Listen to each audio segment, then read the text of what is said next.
حدیث کی دلیل سے یہ آیت سمجھا دیتا ہوں۔ قرآن مجید کی جو آیت بزرگوں نے پڑھی ہے یا آپ احباب کے بھی علم میں ہوگی، 9ویں پارے کے اندر ہے، سورۃ الاعراف کے آخر میں، اعوذ باللہ من الشیطان الرجیم وَإِذَا قُرِئَ الْقُرْآنُ فَاسْتَمِعُوا لَهُ وَأَنصِتُوا لَعَلَّكُمْ تُرْحَمُونَ۔ جب قرآن پڑھا جائے تو تم اس کو غور سے سنو، خاموش رہو تاکہ تمہارے اوپر رحم کیا جائے۔ اس میں قرآن کے وقت خاموش رہنے کا اور غور سے سننے کا حکم ہے۔ ان دو لفظوں کو ذرا گہرائی سے سمجھنے کی ضرورت ہے۔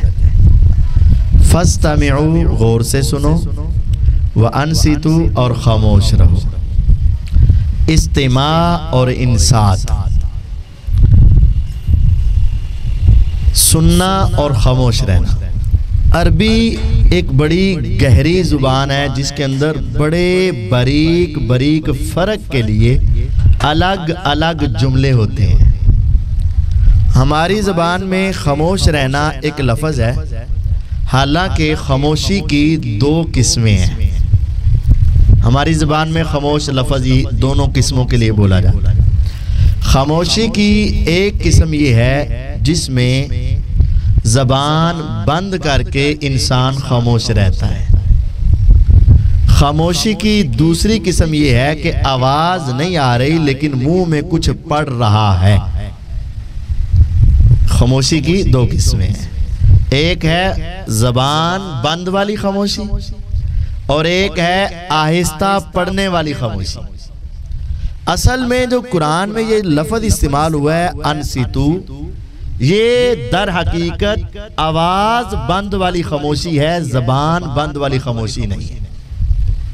آپ کہیں گے قاری صاحب اے فرق تسی کتھوں کر لے، ذہن میں سوال آئے گا نا، تو میں ایک حدیث کے ذریعے سے یہ بات آپ کو سمجھانا چاہتا ہوں، پھر بعد میں عقل کے ساتھ بھی سمجھا دوں گا، لوجیکلی بھی۔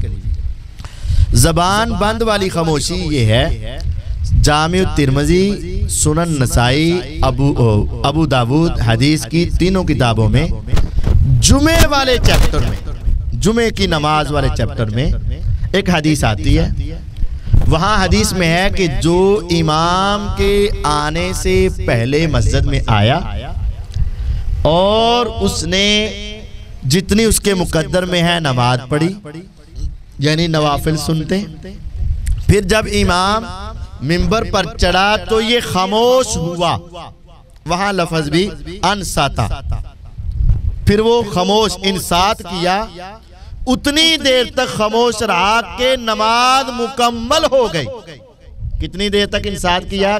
نماز مکمل ہو گئی تو اللہ تعالیٰ اس کے 10 دن کے گناہ معاف فرما دیں گے، یعنی 7 دن ہفتے کے اور 3 دن اضافی۔ اب اس حدیث میں بھی یہی لفظ انصات کے استعمال ہوا۔ اب انصات کا معنی سمجھنے کے لیے اس انسان کی خاموشی خطبے کے شروع سے لے کر کہاں تک خاموشی ہے؟ نماز کے اختتام۔ تو کیا وہ نماز میں اللہ اکبر کہے گا کہ نہیں؟ اللہ اکبر تو کہے گا ہی نا، سب کے نزدیک کہے گا۔ رکوع کی تسبیحات پڑھے گا کہ نہیں؟ سب کے نزدیک پڑھے گا۔ التحیات پڑھے گا کہ نہیں؟ سب کے نزدیک پڑھے گا۔ تو وہ انصات پر عمل کیسے کر رہا ہے؟ زبان کی آہستہ پڑھ کے کیا کر رہا ہے؟ انصات۔ تو حدیث سے پتہ چل گیا کہ انصات سے مراد وہ خاموشی ہوتی ہے جس میں آواز اونچی نہ ہو، یہ خاموشی مراد ہوتی ہے، یہ نہیں ہوتی کہ زبان بند والی۔ ایک بات سمجھ لیں۔ دوسری بات یہ ہے، اس آیت کریمہ کا تعلق نماز کے ساتھ نہیں تھا، اس آیت کریمہ کا تعلق درس اور خطبے کے ساتھ ہے۔ آپ غور کریں، 4 باتیں ہیں۔ وَإِذَا قُرِئَ الْقُرْآنُ فَاسْتَمِعُوا لَهُ وَأَنصِتُوا لَعَلَّكُمْ تُرْحَمُونَ۔ جب قرآن پڑھا جائے غور سے سنو، آواز بند رکھو، تمہارے اوپر رحم ہوگا۔ یہ 4 باتیں، قرآن پڑھا جائے غور سے سنو، آواز بند رکھو، تمہارے اوپر رحم کیا جائے گا۔ جب حضور اصل میں درس دیتے بیت اللہ کے پاس جا کر تو کافر کیا کہتے؟ وَقَالَ الَّذِينَ كَفَرُوا لَا تَسْمَعُوا لِهَذَا الْقُرْآنِ وَالْغَوْا فِيهِ لعلکم تغلبون۔ کافر کہتے لا تسمعوا لہذا القرآن، اس قرآن کو سننا نہیں، کیا کرنا ہے؟ شور کرنا ہے تاکہ تم غالب آ جاؤ۔ حضور درس دیتے، واز کرتے، کافر سیٹیاں بجاتے، آوازیں دیتے، شور مچاتے تاکہ مسلمانوں کی توجہ ادھر ادھر ہٹ جائے۔ وہ کہتے قرآن پڑھا جائے، تم نے سننا نہیں، تم شور کرو تاکہ تم غالب آ جاؤ۔ اللہ تعالیٰ نے کہا جب قرآن پڑھا جائے مومنوں تم نے سننا ہے اور تمہارا شور نہیں ہونا چاہیے تاکہ تمہارے اوپر رحم ہو جائے۔ اصل اس آیت کا تعلق درس کے ساتھ تھا، جمعے کے ساتھ تھا، وعظ و نصیحت کے ساتھ تھا، اس آیت کا تعلق نماز کے ساتھ نہیں تھا۔ عقلی طور پر دو باتیں سمجھ لیں، یہ آیت مکی آیت ہے، سورۃ اعراف مکے میں نازل ہوئی، مکی ہے، اور با جماعت نماز مدینے میں آئی۔ مقتدی کب کھڑے ہوتے تھے؟ کہاں کھڑے ہوتے تھے؟ مدینے میں۔ مکے میں تو جماعت ہوتی، تو مکے میں اگر جماعت شروع ہی نہیں ہوئی تو کیا جماعت کے مسئلے مکے میں نازل ہو سکتے ہیں؟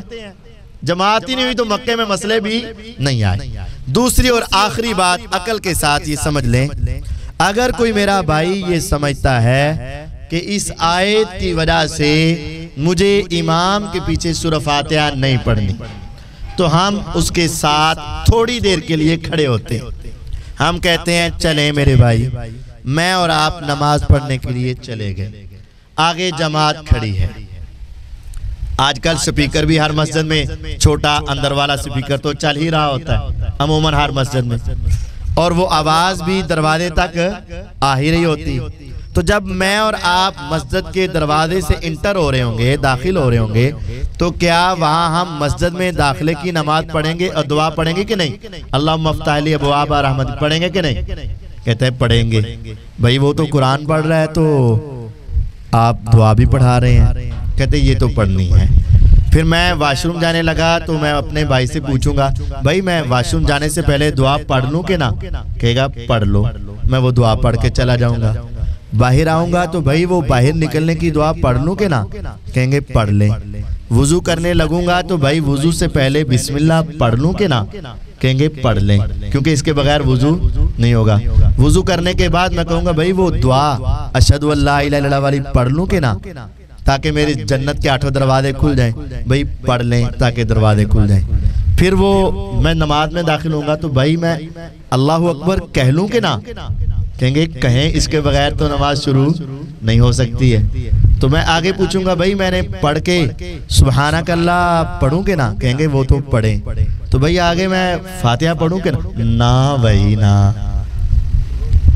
میرے پیارے بھائی یہ کیا بات ہوئی؟ کہتا ہے قرآن پڑھ رہا، تو بھائی پہلے بھی تو کیا ہو رہا تھا؟ اصل بات یہ ہے کہ اس آیت کریمہ سے قرآن کے ساتھ وہ معاملہ نہیں، وہ درس واز تبلیغ کے ساتھ ہے۔ اگر یہ سارے معاملے ہو سکتے ہیں تو فاتحہ بھی، اگر آپ بسم اللہ نہیں پڑھیں گے تو وضو نہیں ہوگا، اللہ اکبر نہیں کہیں گے تو نماز میں شامل بغیر کہنے کے ہو ہی نہیں سکتے۔ تو اگر یہ کام ہم نے منہ میں کرنے ہیں، اونچی آواز میں نہیں کرنے، تو یہ کام اگر ہم کر سکتے ہیں تو نماز میں فاتحہ بھی پڑھ سکتے ہیں۔ ہاں اس کی دو شکلیں ہیں۔ سب سے بہتر شکل وہ ہے کہ امام وقفہ دے، امام وقفہ دے اور وقفے میں پڑھی جائے، سب سے بہتر افضل شکل یہی نظر آتی ہے۔ لیکن اگر وقفہ نہیں دیا گیا یا آپ پہنچے ہی وہ تب ہیں جب وہ سورۃ والضحیٰ واللیل اذا سجا پڑھ رہا ہے، آپ پہنچے تب ہیں، تو پھر آپ اپنے منہ کے اندر یہ سورہ فاتحہ پڑھ سکتے ہیں، اس کے بغیر نماز نہیں۔ جس طرح بسم اللہ کے بغیر وضو نہیں ہے، اللہ اکبر کے بغیر نماز میں داخلہ نہیں ہے، اس طرح فاتحہ کے بغیر بھی نماز نہیں ہے۔ وہ کام ہم نے کرنے ہیں تو یہ فاتحہ بھی نماز میں مقتدی نے پڑھنی ہے، لیکن اونچی آواز سے نہیں پڑھنی ہے۔